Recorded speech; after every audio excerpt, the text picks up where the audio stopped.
Muy buenas noches, tengan todos ustedes. Vamos a empezar este programa de los jueves constituyente, que tratamos de estimular todos los esfuerzos para desarrollar el proceso constituyente. Creo que en esta oportunidad es una coyuntura muy especial. Ya tenemos varios programas sobre este tipo y vamos a continuarlos cada jueves, pero creo que se va a intensificar esta agenda en la medida en que ha sido puesta ya oficialmente la idea de convocar a constituyente y es movido, por supuesto, cielo, mar y tierra por parte de la derecha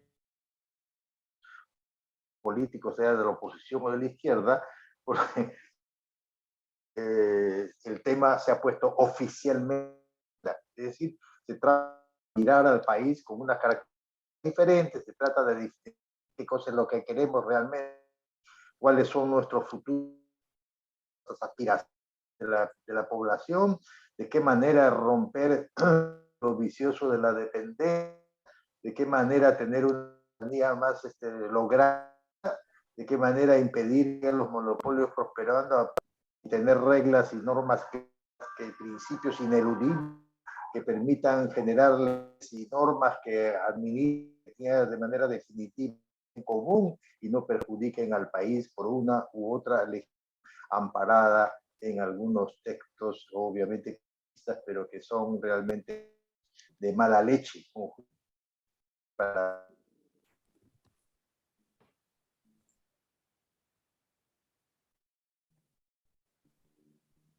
futuro, pensar en sus características importantes que tiene, de qué manera poder hacer un conjunto de principios que animen una articulación deseable, refleje realmente el pensamiento de la mayoría de la población.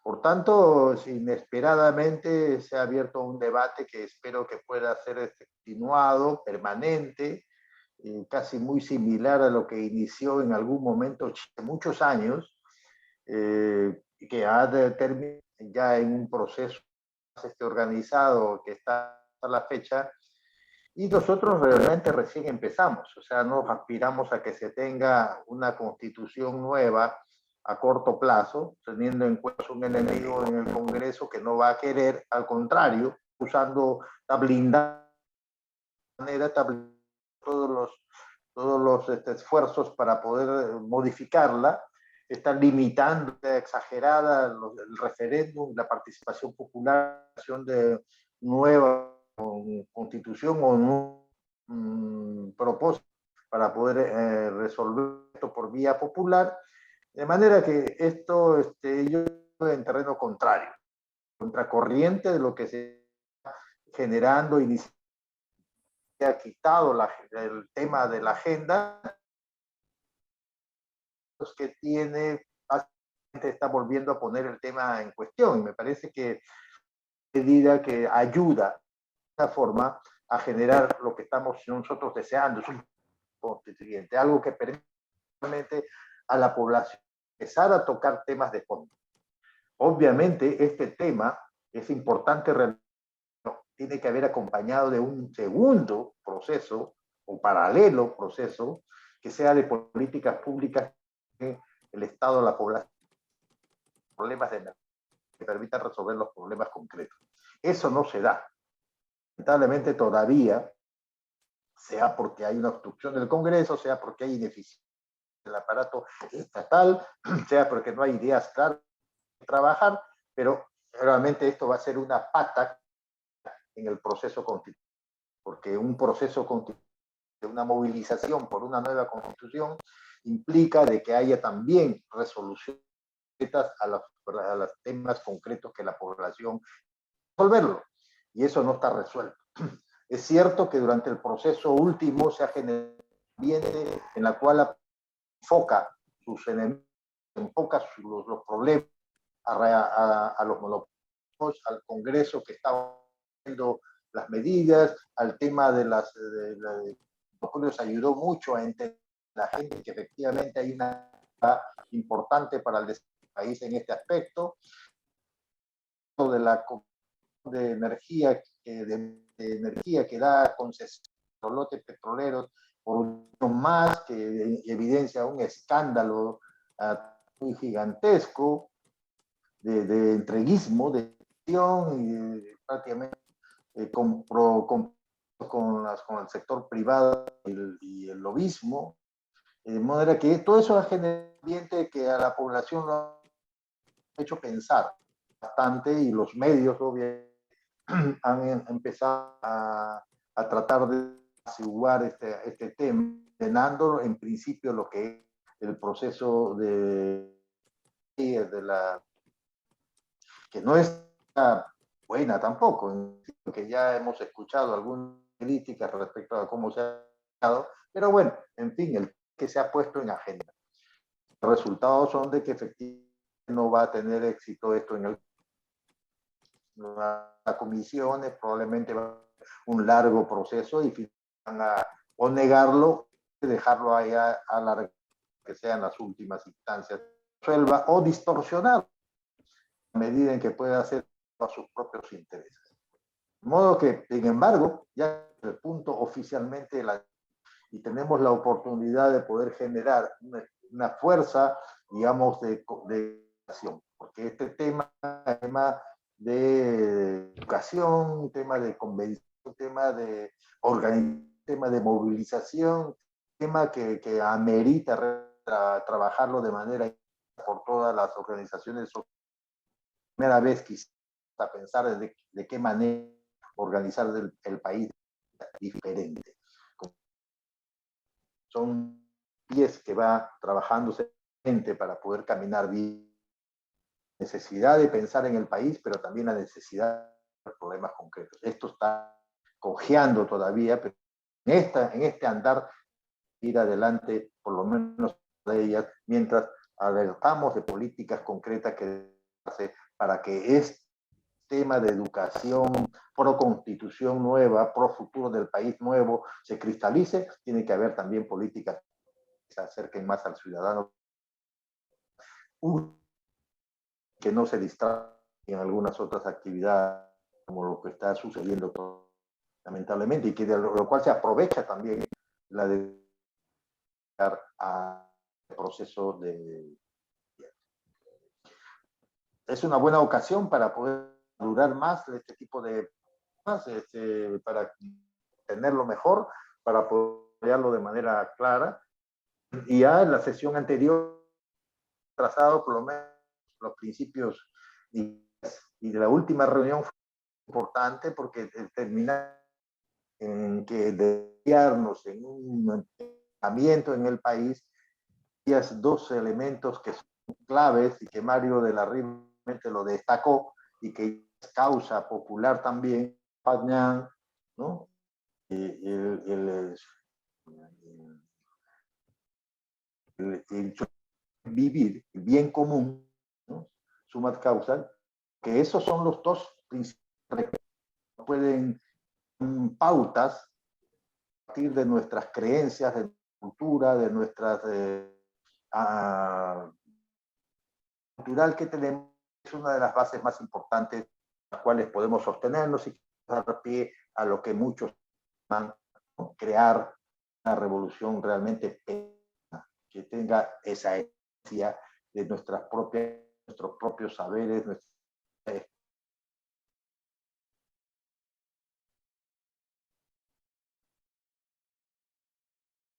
que nosotros ya conocemos que son grandiosas e importantes, pero también es importante sacar el que anima los principios básicos exterior y que vamos a tratar a lo largo de estas próximas semanas.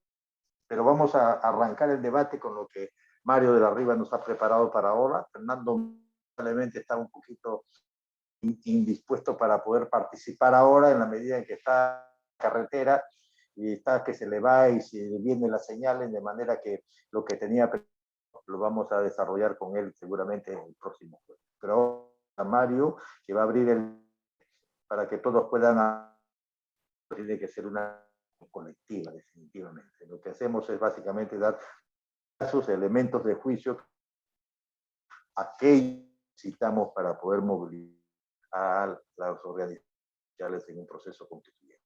Así que gracias, Mario, por haber estado. Yo sé que estás estás lejos un poco, ojalá mantener tu señal, está para poder escucharte. Adelante. Muy bien. Muchas gracias, Jorge, por la presentación y un saludo a todos los participantes esta noche en esta reunión constituyente, interesada en esos asuntos y que ha promovido el Grupo Emancipador.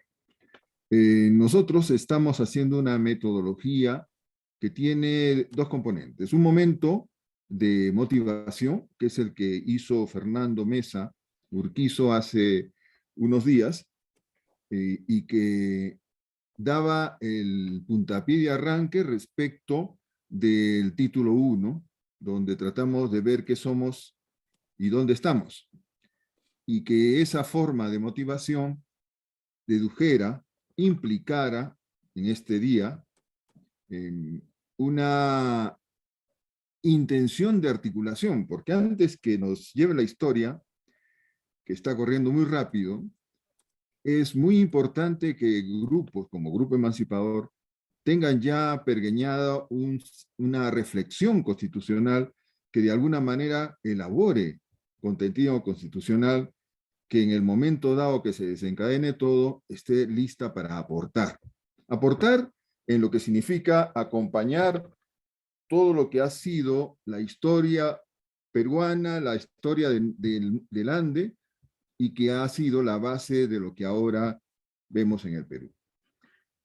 No voy a repetir lo que fue motivador en la exposición de Fernando, eso está grabado, por supuesto, y ahí se puede consultar, pero sí me voy a concentrar para arrancar hacia las propuestas en este segundo momento, porque este es un momento de propuesta, en donde nosotros convergimos, porque al final el proceso constituyente que necesitamos es un proceso constituyente que llame a la población a participar para dos compromisos y eso que dure bastante tiempo. Partiendo de eso, la primera instancia de convergencia es lo que mencionaba Jorge. Dos principios que hasta ahora pueden haber sido tomados como unos principios sencillos, pero que nosotros pretendemos que tenga un grado superlativo. Por ejemplo, allí en causa, ¿no? El buen vivir.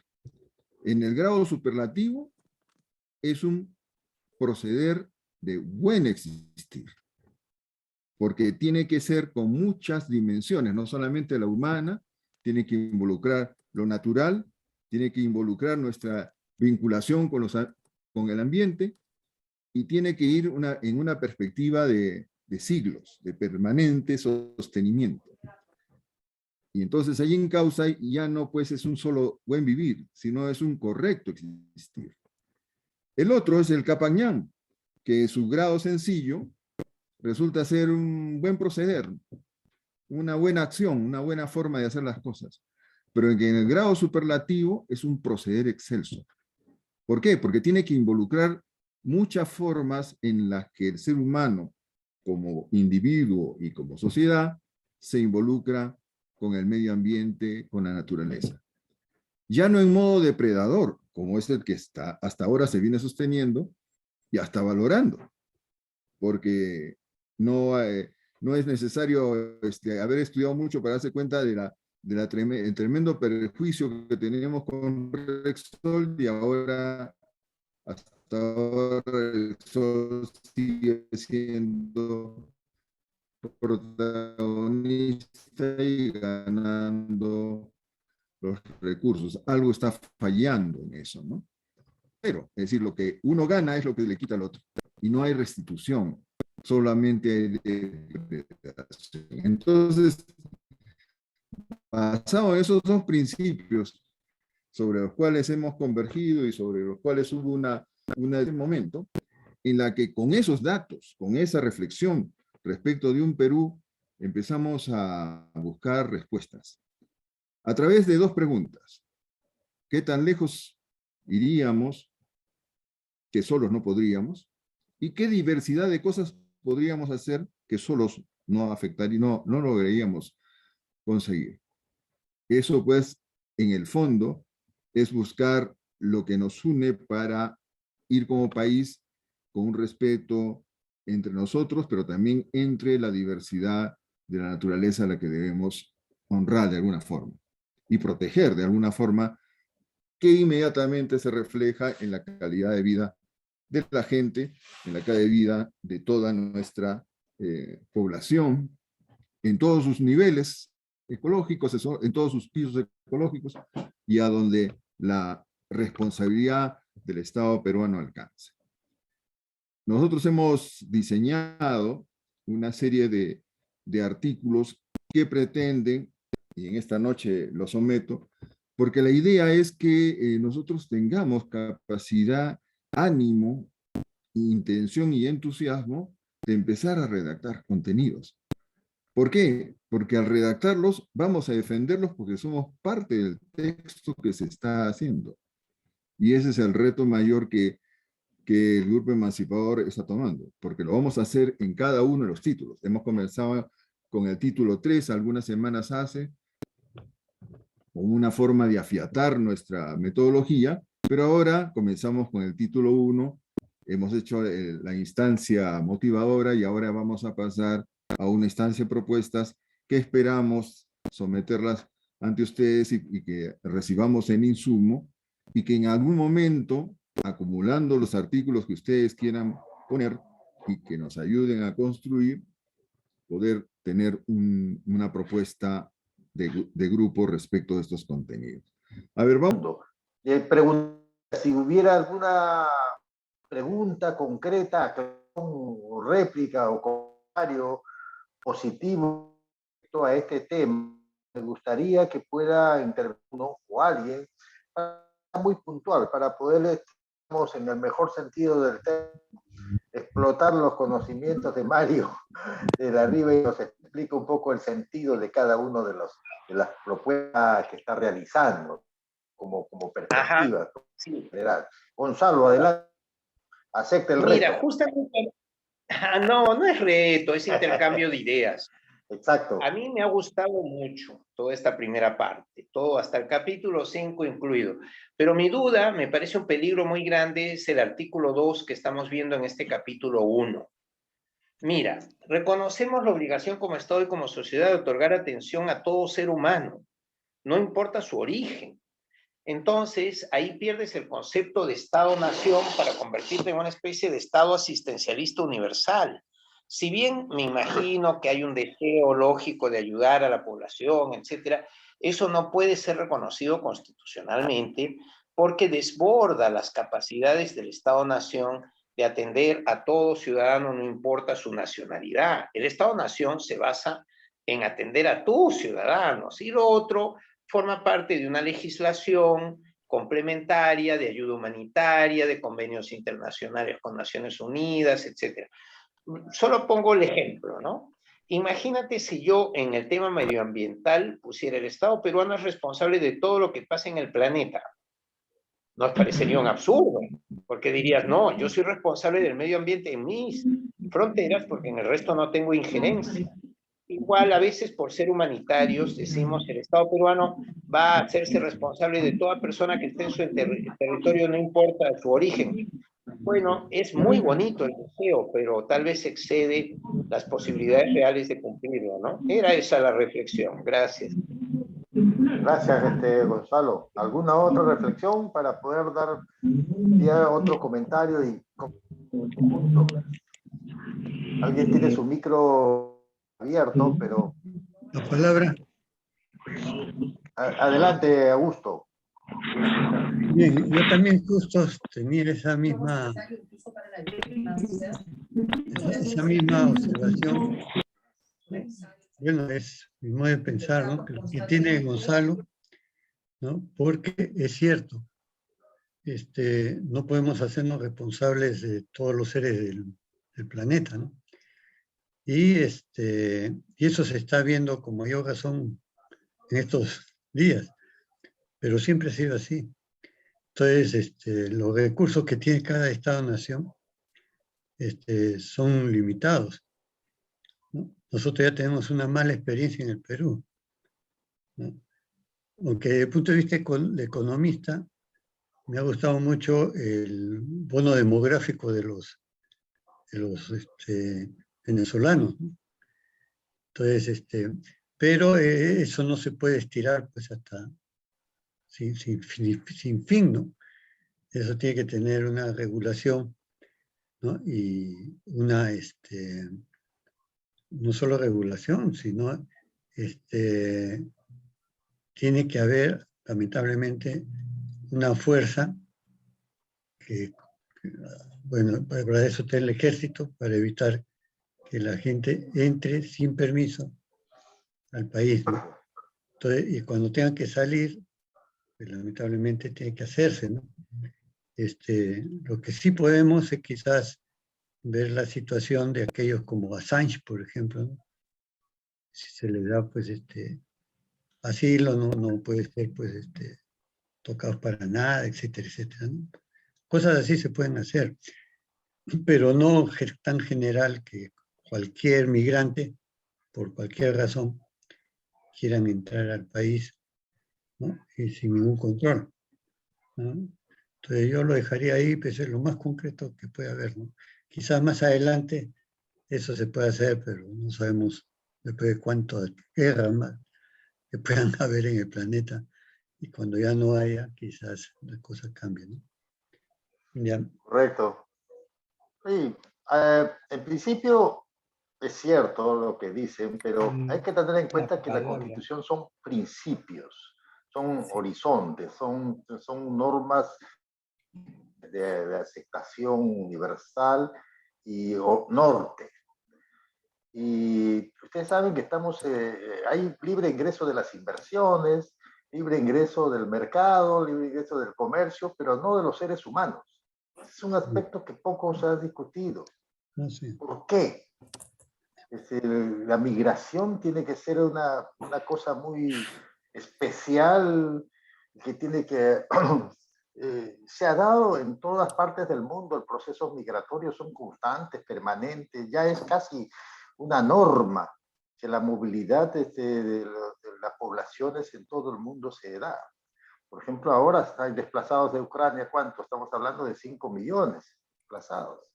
De África, nosotros tantos millones para Europa.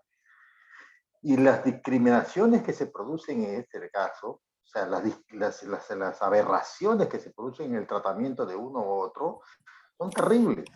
Y creo que eso va contra toda jurisprudencia internacional, contra toda perspectiva humana, realmente, ¿no? Y en la medida en que la Constitución y todas las constituciones deberían proclamar que todos son iguales. Es cierto que hay diferencias por el pasaporte y por el movimiento, pero así como las son iguales y bienvenidas, acá en el interés nacional, la población migrante, obviamente se meten las culturas, las leyes, los procedimientos para acogerlos. Por eso es importante tener claro el principio humano, básicamente, de generar una libertad, como se dice, como se todo, la libertad de inversiones en todo y cuanto, obviamente, se oriente hacia el debidamente regulado en esto, ¿no? Creo que esto hay que tener también, ¿no? Que no es una cosa tan sencilla. Bueno, solamente los que están en nuestro país y punto, y el resto, entonces esto puede un poco las cartas también de afectar compromisos internacionales y sobre dejarnos de un principio importante, que es la vida humana, cual fuera, cualquier raza, no tiene absolutamente ninguna discriminación en el país. Está para el debate Jorge. también, por supuesto, Sí, ¿no? Adelante. la palabra. Perdón, Jorge. Sí, Me gustaría adelante. comentar los anteriores antes que me vaya a olvidar y así podemos ir avanzando, si me permites. Pero me están pidiendo la palabra. Sí, un minuto. Y me gustaría responder Lorenzo. esos dos y después seguimos. ¿Te parece, Jorge? Oh, bueno, ocurre. Ok, adelante, Mario. Sí, Bueno, sí, tiene porque no voy a hacer que se me el vaya la conexión presentador. o se me vaya la Después memoria. Lorenzo, inmediatamente. Perfecto, perfecto. La idea central de este proceso es no fijarse en un sistema de principios jurídicos romano-germánicos. Estamos tratando de ir a un nivel fundacional. Entonces, los principios de suma causa y Capagnan abren una perspectiva mayor, donde lo consuetudinario tiene lugar y los usos y costumbres deben tener un lugar, en mesa de iguales, con el derecho romano germánico para formularlo. Y de esta manera a máxima tensión, porque tampoco nos vamos a quedar en el hecho de que sea en castellano. Tampoco nos vamos a quedar en el hecho que sea solamente para quienes pueden leer, para quienes pueden escuchar o para quienes pueden hablar. Este es un reto mayor y hay que buscar todos los resquicios de la atención a la condición humana. Y bien dices, el nivel de lo que se plantea en la Constitución debe ser un nivel suficientemente bueno para que permita la creación de leyes adecuadas. Pero en lo legislativo es un momento distinto. Es un momento en donde uno ya pretende decir cómo lo vamos a hacer. Porque en este momento es un momento definitorio. ¿Qué es lo que somos? Aquí, argumentación hasta de un Down, hasta un Asperger, incluso de un enfermo terminal. Debe haber lugar hace que se construya, superando los niveles que uno en algún momento puede decir romántico, muy bonito, que no es suficiente, pues. Es una resignificación de muchos conceptos. Y es un momento fundacional porque además es único. Lo que nos vamos a construir aquí es como una ropa. Como decía un ilustre autodidacta, Benjamin Franklin, es hacer el pastel que nos vamos a comer. Si lo hacemos mal, nos cae mal. Entonces tenemos que hacerlo en todos esos esquemas, en esos planteamientos, pero sobre todo, planteando que lo que se compromete a nivel constitucional pueda reflejarse en un momento en leyes que no los contradigan, sino que los enriquezcan, pero del lado de lo operacional. Pero es un momento distinto, ya cuando se han hecho las elecciones, se ha definido un poder judicial, un poder legislativo, se ha definido. Pero en este momento fundacional, esta parte, ese título que podría ser el título cuarto o el título 5, todavía no se ha definido, vamos a pasar por él en algún momento, pero este es un momento definitorio de lo que somos y dónde estamos. Y algo así como que lo que queremos, que ya podríamos entrar al título 2, pero ese todavía no lo vamos a mencionar. Gracias. Adelante, Lorenzo, después Gonzalo para los contracomentarios. Adelante, Lorenzo. Sí, gracias, gracias. Yo quiero felicitar esta iniciativa de Mario y de Fernando. Me parece creadora estas ideas y dan en el clavo de un concepto de constitución. ¿Por qué? Porque esto estaría sistemáticamente en lo que los constitucionalistas llamarían título 1 de los derechos fundamentales, que aquí están, me parece, magistralmente señalados cuando se habla del mundo, las obligaciones que tenemos como Estado, porque eso es una constitución, es una declaración o son principios de un Estado, de la naturaleza, nuestro compromiso de este Estado que vamos a construir de igual manera de los seres vivos. Es decir, me parece muy, muy interesante cosas que que se toca a nivel dogmático en los cursos de derecho constitucional, pero no se desarrollan. Lo clásico es lo que está en la Constitución del 79, 33, 79 o 93, derecho fundamental, derecho de la persona.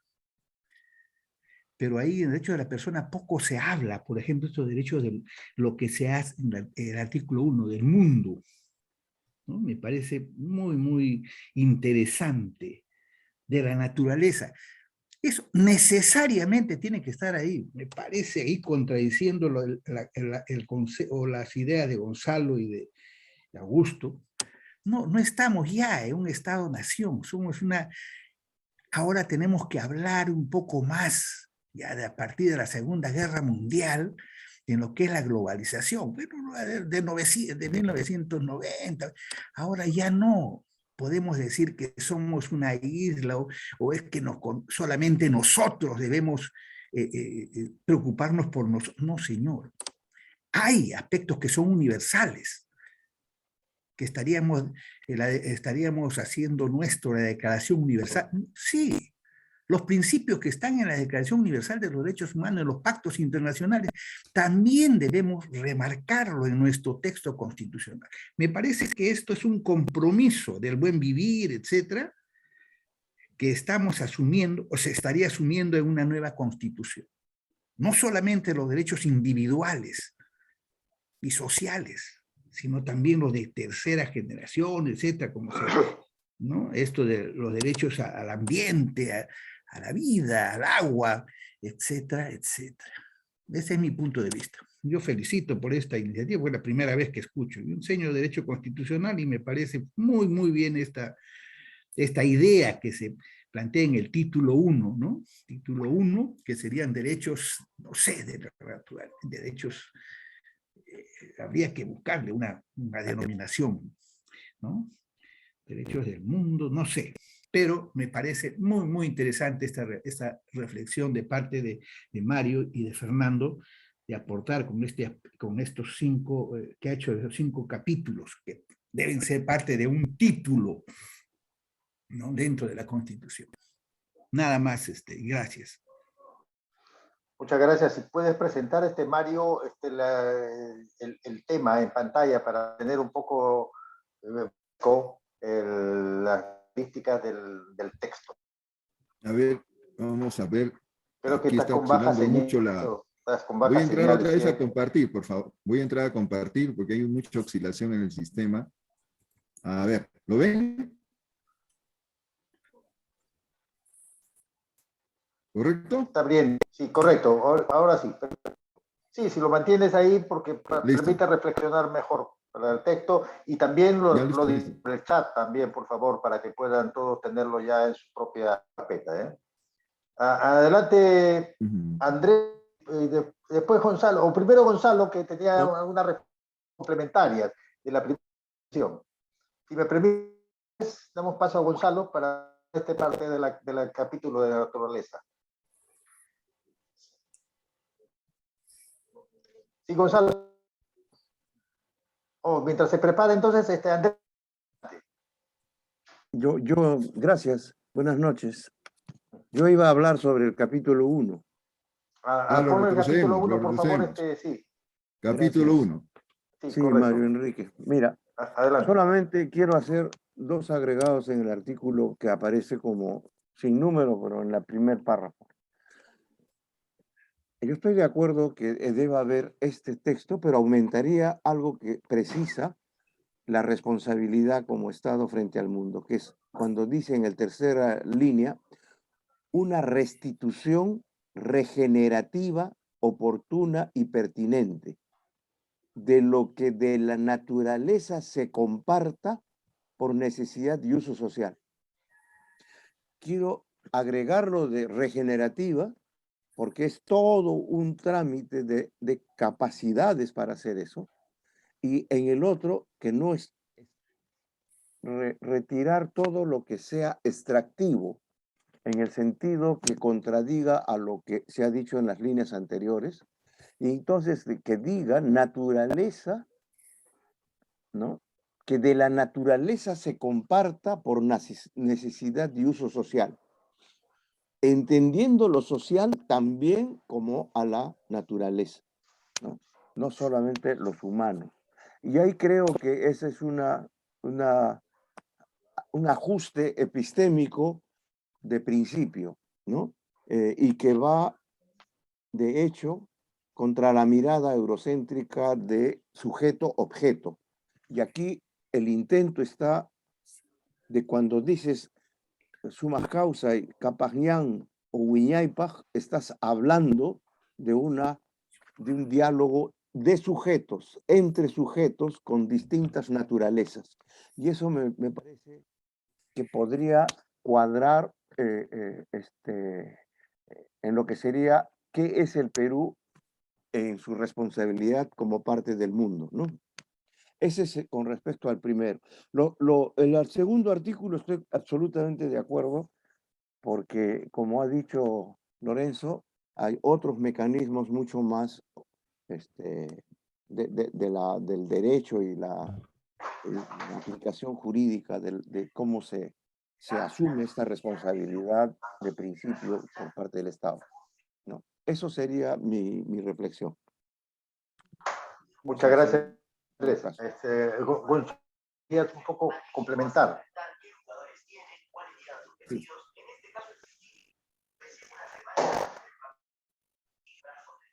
Adelante, Gonzalo.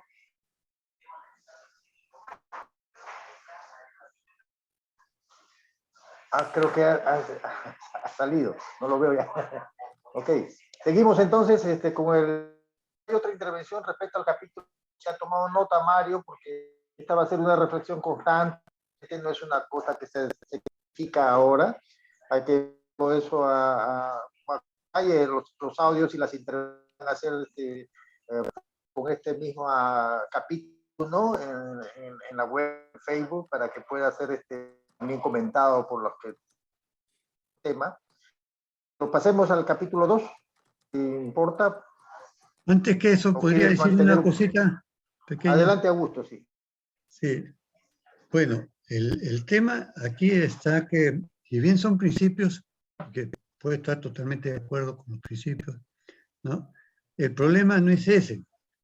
El problema está en que la Constitución ordena todo el sistema a través de las normas, las leyes. Y por lo tanto, cuando uno pone expresiones como esta tan, a mi modo de ver, bastante idealistas, porque el mundo todavía no está para esas cosas, pero lo va a estar en su momento, probablemente, ¿no? Y puede haber un principio por ahí que se venga, pero no que conlleve a una regulación, ¿no? Porque entonces ese tipo de contenido va a llevar pues a ya la parte operativa que va a estar ordenada con ese artículo, con ese... ¿Saben por qué lo digo? Porque yo también he visto lo que hace, bueno, todos sabemos lo que ha pasado en Alemania, ¿no? Con la necesidad que tenían de ser el primer país del mundo que tenía energía libre de toda contaminación, y ahora han tenido que retroceder en eso, ¿no? Es decir, la vida, como decía Goethe, es más rica, pues, ¿no? Que lo que nosotros podamos ver. Y además, no sabemos cuántos años más va a durar esta situación del mundo que permita mejorar la civilización, ¿no? Entonces, me parece bastante idealista poner algo que va a generar más bien, yo creo, problemas. No solamente ha creado esos problemas la visión, ¿no? de lo que es la ecología, por ejemplo. Una ecología donde se pone a la naturaleza como si fuera igual que el ser humano, ¿no? Entonces, eso es todo un problema. Y el otro, el mismo España está sucediendo. Entonces, hay elementos que políticamente, dado el mundo que estamos viviendo, no va a dar resultado, ¿no? Igual con las migraciones y con todo eso, ¿no? Eso nomás, yo no soy, por supuesto, no soy abogado ni constitucionalista. Lo que vamos a aprender en este punto. Pero, a ver, yo ahí, Gonzalo Alegría, sí quisiera también poner un granito de arena de un punto de vista, Adelante. nada más. Lo cierto es que desde el punto de vista de los economistas, que es lo que yo puedo hablar, y de los sociólogos, ha habido una evolución muy positiva por parte de Naciones Unidas que ha obligado al mundo a empezar a ser ecologista. Y entonces tenemos desde Meadows, que creó los límites del crecimiento con el Club de Roma en los años 50 del siglo pasado, pasando por Brundtland, que fue una ex premier noruega que creó Our Common Future, nuestro futuro común, y de ahí llegamos a Cradle to Cradle, que es de cuna a cuna, con los primeros intentos de una economía circular. Entonces, en la actualidad, en Europa, en Estados Unidos, todo el mundo está hablando de la necesidad de una economía circular, que consiste en que cuando producimos industrialmente no perjudiquemos el entorno, la naturaleza, sino que al contrario, casi hay que reponer la materia prima que consumas. Es decir, si tú talas árboles, tienes que replantar. Si tú acabas los minerales, tienes que hacer fosas de acumulación de los residuos de los minerales. De forma que al final la idea no es mala, es si usas agua para la mina, para el lavado del mineral, tienes que devolver una igual cantidad o similar de agua limpia, y todo esto basado en tecnología, ¿no? Encarece la producción, por eso China y Estados Unidos se resisten tanto, pero Europa, parte de Latinoamérica, todos estamos con ilusión en esa idea del cradle to cradle. Quiere decir, estamos con ilusión en todo eso de la economía circular, ¿no? Y, por ejemplo, Southern, en Perú, saca agua de mar, la desaliniza, la bombea hasta 4.000 metros de altura, limpia el cobre en su mina y la baja sucia, y después a medio camino la depura, y esa agua depurada sirve para criadero de truchas. Y eso está pasando en Perú. Quiere decir que mucho cuidado, porque a veces somos muy autocríticos porque no sabemos nada de lo que está pasando, pero hay casos en los cuales sí hay ya economía circular en Perú. Entonces, la idea sería que no está tan mal el que hagamos una declaración de principios basada en la protección del ser humano y su armonización de su vida con el medio ambiente y la naturaleza son el fin supremo de la sociedad y del Estado, ¿no? Como fin supremo, como un fin de la sociedad y del Estado peruanos, ¿no? Podría ser, eso sí. Porque al final, date cuenta, desde el punto de vista económico, hemos tenido primero una etapa que llamábamos el desarrollo equilibrado, que fue desde el final de la Segunda Guerra Mundial hasta aproximadamente comienzos de este siglo XXI, en donde el desarrollo equilibrado era solamente todo lo referente a que haya una igualdad de oportunidades y una incorporación de las personas al proceso productivo en igualdad de condiciones o condiciones justas. Y en cambio el desarrollo equilibrado dio paso al desarrollo sostenible en el que estamos actualmente, en donde lo que queremos además es que, además de crecer y de forma inclusiva, se sostenga el medio ambiente, ¿no? Que no se haga daño al medio ambiente. Entonces, por eso hubo los objetivos del milenio, que fueron 8 objetivos, inicialmente más sociales, se cumplieron más o menos en un 70% y se erradicó bastante pobreza en el mundo, y ahora estamos con los objetivos del desarrollo sostenible, que ya no son 8, son 17, pero están un poco entrampados por culpa de la crisis económica, no se ha hecho mucho. Entonces, un poco la información que les doy es respecto a que una constitución moderna a la altura actual debería, sí, defender un modelo de desarrollo sostenible, ¿no? Porque dentro de lo que cabe estamos obligados. Hemos firmado el Convenio Internacional de Desarrollo Sostenible de Naciones Unidas y estamos obligados a hacerlo, así que ya para el caso no sería tan complicado, ¿no? Recuerden que un convenio internacional es una ley orgánica y por lo tanto tiene casi el mismo rango que la Constitución. Para cambiarlo necesitamos el 80% de la Cámara. Por eso cuando dicen que nos vamos a salir de, por ejemplo, la Corte de Justicia de San José de Costa Rica, la de Derechos Humanos, está bien complicado que te salgas porque necesitas el 80% de los votos de la Cámara, ¿no? Es como cambiar la Constitución igualito. Entonces concluyo diciéndoles por mi parte, yo digo que la redacción es bonita, que simplemente si pudieran en ese artículo retocarla para que diga desarrollo sostenible, ¿no? Porque es la frase que hemos firmado en los convenios. Nada más y gracias. Bien, pues, Jorge, para poder ir avanzando y no me vaya a olvidar de lo que se ha planteado. Estábamos en el capítulo primero, pero nos salteamos al 2, así que Augusto había tratado sobre el capítulo 1, ya Sí. estamos en el capítulo 2. A ver si Adelante, me permites, Jorge. Mario, si querías. Sí. Gracias a la mención de los nórdicos del amigo Gonzalo Alegría Barón. Como dicen los noruegos, Ike Borgentir, ¿no? No hay que dar poder demasiado al poder, ¿no? Porque ahí el asunto es que hay una simetría, pues. Hay algunos países que pueden lograr contrarrestar eso. Se contamina y no pueden ser ni siquiera sancionados. Entonces, nosotros tenemos que enfocarnos en una convergencia de grupos de países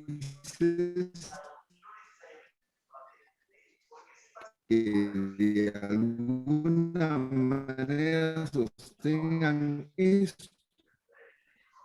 Porque si hay convenios que respetar, nos digan, miren, esto es lo que hay que firmar.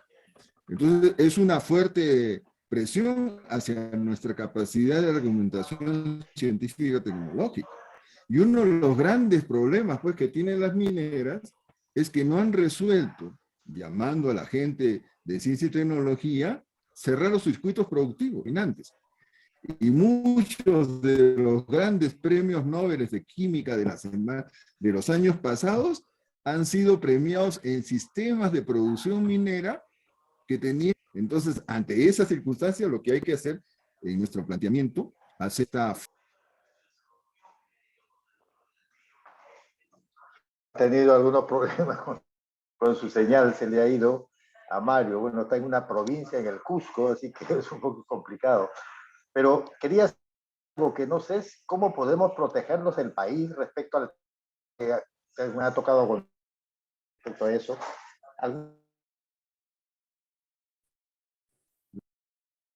Y el problema de la sostenibilidad de la tierra. Regresó, bueno, Enrique. ¿Aló? Okay. Sí, te escucho. Mario. Ya, sí, me han escuchado hasta cierto punto, creo, ¿no? Sí, sí. Así es, se fue un ratito. Adelante, sí, adelante, Mario. Ya. Entonces, reafirmando lo importante de que el planteamiento de gobierno, de Estado del Perú sea coordinable a un nivel en que potencie al abandono, o sea, la igualdad de planteamientos, ¿no? Le mencionaba el principio noruego ese de Ike Borgentir, es decir, no hacer que el poder siempre se imponga. Entonces, es que es un momento en que en esta constitución también debemos enfatizar la capacidad del Estado peruano de hacer eso a nivel internacional. Porque hasta este momento, por más resoluciones de Naciones Unidas que se plantean, siempre hay un grupo de países que hacen la contaminación que quieren y nadie le dice nada. Entonces, ante esa cosa, ante esa situación amorfa, media sesgada, es importante que el Perú responda. Por eso lo hemos puesto ahí. Desde luego, el término sostenible, bajo esta constitución, debería tener una diversidad, una potencia distinta. Porque como se ha puesto ahora, y lo hemos firmado, el sostenible es más que todo, hagamos lo que nos dicen los que están más preparados para eso. Y eso a nivel Perú no se puede aceptar. El Perú debe participar en la construcción de esos criterios de sostenibilidad. Y para eso hay capacidad en nosotros y eso lo tenemos que fortalecer. Ahí, más preguntas, por favor, Jorge. No, solamente un comentario. Va a tener la palabra Andrés ahora, pero le decía, ya estaba comenzando a estar. No hemos avanzado absolutamente nada en el tema de la sostenibilidad y cómo resolver el problema del cambio climático.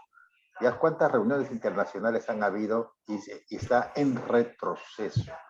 Yo no sé hasta qué punto podamos nosotros parar eso, obviamente, pero sí tenemos que tener una actitud principista respecto a este tema que permita hacer un contagiar, por lo menos, o poder levantar algo que permita retomar aquello que lo que efectivamente han sido principios importantes, la conciliación del hombre con la naturaleza y su respeto absoluto, ¿no? En el caso de las mineras, como se ha mencionado, efectivamente hay actividades que están circulando de manera bien, están replanteándose muchos de los temas, pero obviamente en una cabecera de cuenca no se puede hacer mucho, es imposible. Una vez que se destruye y se perfora la cuenca, ya es inevitable que haya un desastre. Entonces, de manera que tenemos que tener una claridad respecto a dónde puede ser minería, como lo hace Estados Unidos. Estados Unidos tiene bien definido en qué zonas hay y qué zonas no.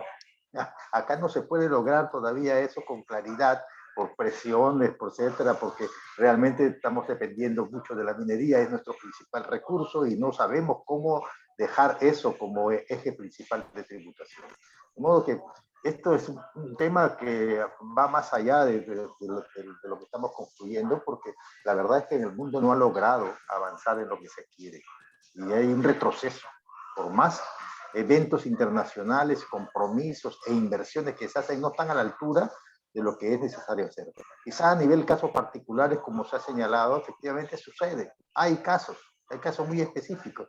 Y tenemos, por ejemplo, Carmen Morales, acá cerca en Lurín, en 2 hectáreas, se abastece de electricidad, tiene su fertilizante orgánico, produce sus alimentos, trabaja para el mercado, trabaja para su autoconsumo, realmente se maneja bien, es un buen vivir en un pedazo de 2 hectáreas, pero eso no se produce a nivel internacional ni a nivel nacional, a nivel mundial es un deterioro constante de la naturaleza, fuerte, acelerado, y no hay posibilidades de que cambie nada, porque los acuerdos o no se cumplen o son muy livianos para eso, o no hay capacidad de invertir, porque la lógica del sistema es maximizar ganancias.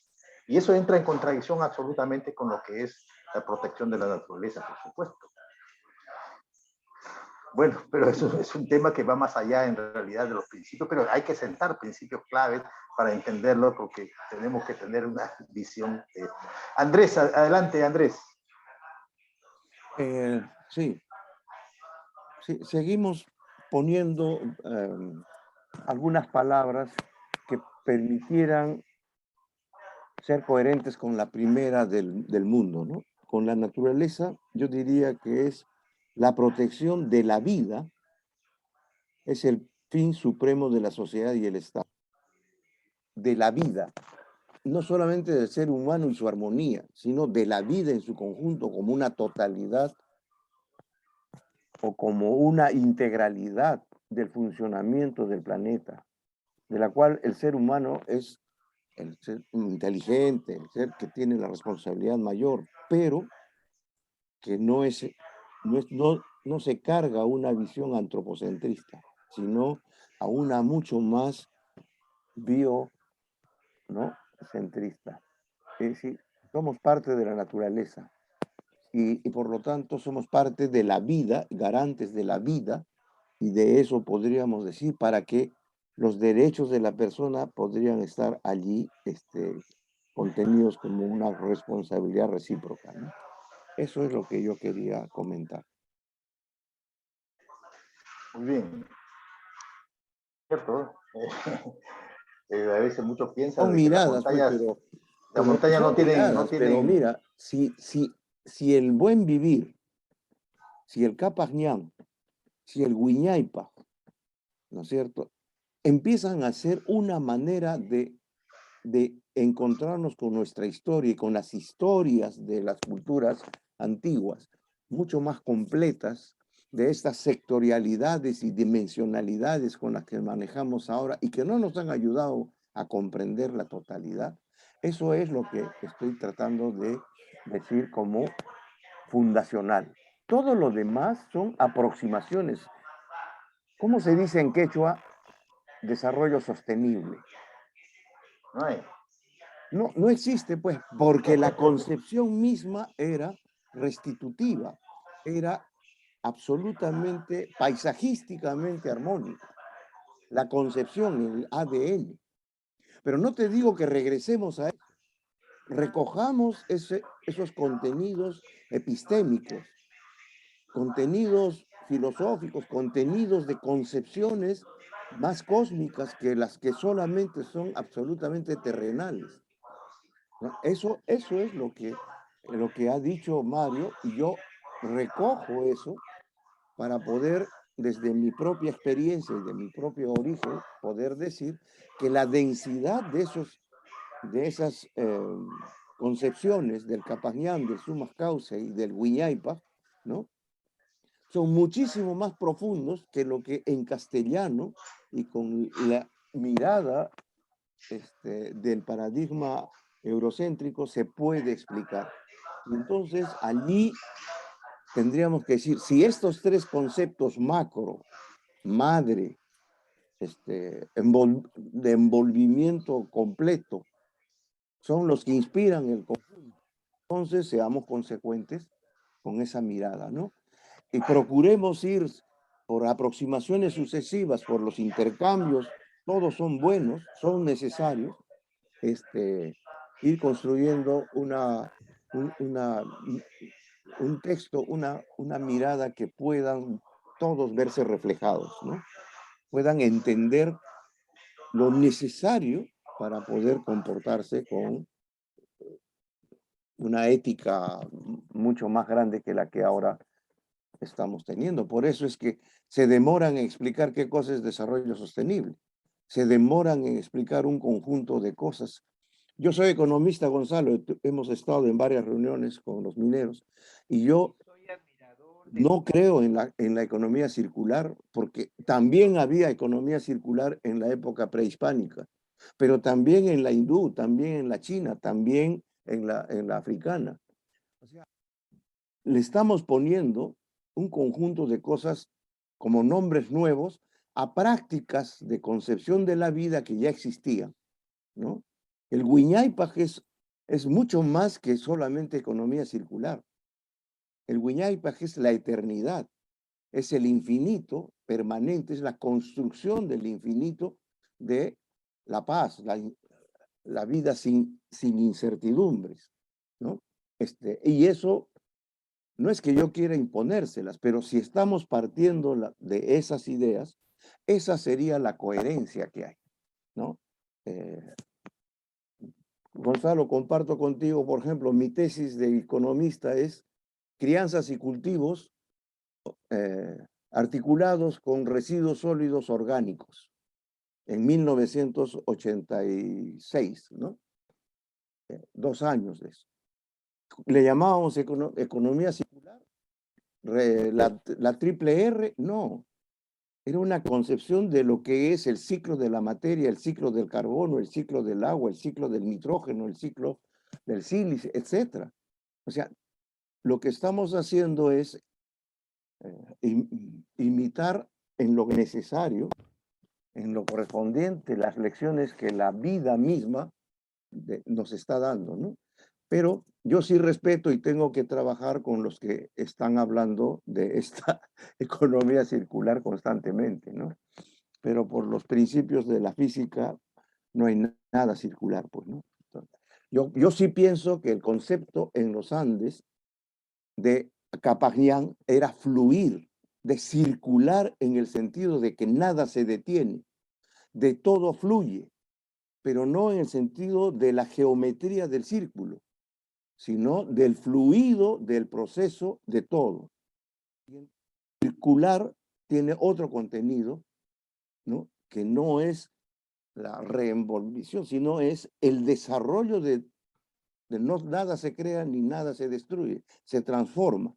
Y por lo tanto, entonces, eran principios que ya existían antes y que ahora estamos retomando su validez y profundidad.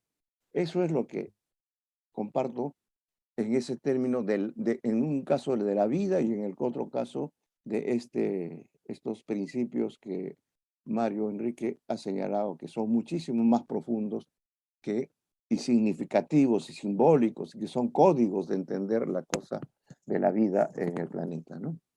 Bueno, hasta ahí me detengo y gracias. Pasemos a lo siguiente si es que no hay más No, intervención. muchas gracias. Es importante esa enmienda porque nos hace entender muchas cosas que no lo comprendemos fácilmente.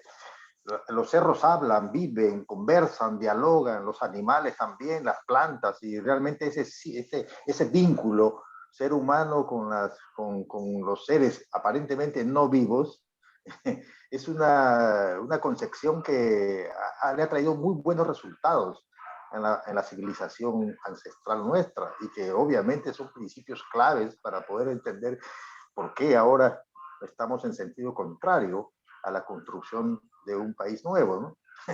Y creo que sí vale la pena retomarlo eso y darle mucho sentido, actualidad y vigencia, porque está ahí presente, ha demostrado su viabilidad, sus características. O sea, cuando hablamos de los seres vivos, en realidad, y mantenerla, esa vida, en realidad no estamos refiriendo a todo ello.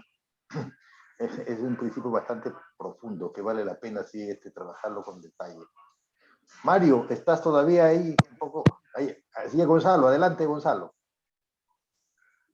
Sí, yo lo único que quería decirle al Encastre es que yo soy admirador de su obra y que me encantó en el debate cuando participó como técnico de Pedro Castillo. En el debate técnico, él fue uno de los pocos aportes importantes que hubo. Y que me parece interesante. Tú eres uno de los pocos que lo han comprendido. Sí, bueno, alguien que aportó algo, ¿no? Porque, por ejemplo, la que tenía que hablar de medio ambiente de verdad, que fue al final, habló de que era profesora de inicial y empezó a marketearse, que no venía ni a cuento y fue un desastre, la tal Celeste, no sé qué, Rojas o algo así. Yo lo que sí les digo, en el caso de Alencastre, sería bonito que nos propusiera una redacción alternativa en esa parte, como diciendo el desarrollo sostenible, todas estas teorías son superadas por este espíritu andino, al que respetamos por ser parte de nuestra civilización originaria, podría ser muy bonito. Y recordar que las civilizaciones que tienen un sentido animista, por ejemplo el shintoísmo en Asia, los japoneses, parte de los chinos, han logrado, pero sobre todo los japoneses, han logrado modelos, o los coreanos en Corea del Sur, los que son animistas, han logrado niveles de desarrollo con respecto al medio ambiente importantes, ¿no? Y mientras que la civilización occidental, en eso estoy de acuerdo con Alencastre, pues siempre ha visto al hombre, al ser humano, como el factor trabajo, a los recursos naturales como factor tierra, entonces los combinas como si fueran objetos, ¿no? Como si fueran cosas y no le das otro valor, más que el valor utilitario para la función de producción, la función de consumo, etc. Es una idea muy positivista y funcionalista, ¿no? Y ha sido muy bonito escuchar por parte de un economista como Alencastre esta visión más humanista y más global y que además para cómo reivindica los orígenes peruanos de todo esto, cosa que yo, fíjate, hijo de Ciro Alegría, pero no conocía, pues ya nobleza obliga a reconocer la calidad intelectual del Encastre, ¿ya? Y le mandan un saludo de mi parte. Gracias. Muy bien, gracias. Mario Enrique, ¿estás todavía ahí? Sí, claro, estoy acá. A ver, para complementar ya parte de este capítulo, y porque ya andamos cerca de las 9 y queremos concretarlo bien y pasar a otro jueves que sea más sostenido y con otro tema. Adelante, Mario, para cerrar, salvo que alguien quiera intervenir adicionalmente, pero yo quisiera, Mario, si me pudiera dejar hablar unos minutos. Adelante, Germán, bueno, adelante. por supuesto, antes de Mario, a ver. Claro, o sea, en primer lugar, saludar la discusión, ¿no?, de muy alta calidad que se está produciendo, que ya indica que el aporte que se puede hacer en esta nueva etapa que se inicia en este debate por una nueva constitución, es significativa y es importante. Entonces, nos muestra también lo vivo de lo que estamos discutiendo y que se entronca con el momento actual. De un lado el panorama de Europa que estamos viendo, pero de otro lado el agotamiento del desarrollo tal y como se ha producido hasta ahora. No es casual que estemos ya con un problema del efecto invernadero y en realidad una serie de cosas que si el hombre no lo repiensa, no lo replantea, el fin está asegurado. Es un suicidio colectivo a lo que marcha el hombre en las actuales circunstancias. Y si nosotros estamos comenzando, porque la Constitución pues es el ponerse un poco de acuerdo el conjunto de las sociedades para ver cómo se norma hacia el futuro. Claro que se recoge lo de atrás y todo lo demás, pero básicamente es eso. Y no es casual también que en América, tan rica en una tradición tan importante que ha aportado y que su vigencia es que después de 500 años sigue vigente, tiene vida, permanece, sus principios son observados. No estoy planteando pues un retroceso en el tiempo, ¿no? Pero sí el reconocer eso y de repente por ahí está el camino. En cuanto a lo que se está proponiendo, es una propuesta totalmente abierta. Pueden ser más capítulos, menos capítulos, todos los que están participando y cuando se lancen al debate más general, indudablemente habrá más aportes y más puntos de vista que haga más rico lo que se está incipientemente en sus primeros gérmenes desarrollando acá y motivando una discusión. Por eso que realmente yo felicito a todos los participantes y especialmente a Mario, al compañero Mesa, porque justamente están dando una nueva visión de lo que es una constitución acorde con el momento, ya no solamente del Perú o cosas por el estilo, sino el momento histórico en el que está transitando la humanidad. Incluso se habla de cambios de paradigmas y de todas estas cosas, y entonces un poco que nos entroncamos, como lo está haciendo a su manera en Chile, esa asamblea constituyente, como lo hizo anteriormente Bolivia, y como seguramente lo harán algunos otros países de nuestro continente en un futuro próximo. Gracias. Muy bien. Gracias, Mario, para Listo. ya hay. Yo estoy muy, las habrás anotado todo ya, por supuesto. Gracias. Yo estoy muy agradecido por las opiniones y sobre todo por las reflexiones, porque tengo que ser enfático en que nada pasa impune en la frontera entre 2 milenios y 2 siglos a la vez. Y nosotros somos una generación privilegiada. No hay otra generación anterior ni posterior que vaya a tener este privilegio. Y estos paradigmas no pasan impunes. No pasan impunes ni siquiera a nivel filosófico planteado desde el punto de vista occidental. Incluso lo epistemológico en tensión con lo epistémico. Y ese es el reto. Pero también hay algo más. Y yo recuerdo a Mario Tapia, que todavía está vivo, mostrándonos hace 50 años en el Goethe una exposición sobre agricultura y nos hizo un reto, nos puso un diseño. Y todo el mundo dijo, esos son andenes en Ollantaytambo, son andenes en el Cusco. Y él dijo, no, son Nepales. Están en Nepal. Y esos andenes en Nepal están funcionando y son operativos ahora. En el Perú no. Hay que luchar para que los andenes que fueron alguna vez, podemos retroceder. Eso no es retroceder, es ser efectivo y ser funcional. Entonces, cuando nosotros desarrollamos una propuesta, que evidentemente estamos enrumbándola, inspirándonos en algo que es potente, porque en algún momento don Andrés Alencastre menciona que tiene una gran significación. No la estamos traduciendo, no debemos traducirla, debemos darle significación. ¿Por qué? Porque la traducción pues solamente pone circunstancias y lo que vamos es a la esencia. Al ir a la esencia, no importan los miles de años que han pasado. Si nos sirve, nos servirá. Ahí sí tengo que ser positivista y decir, si nos sirve, funciona, pues ya hay que usarlo.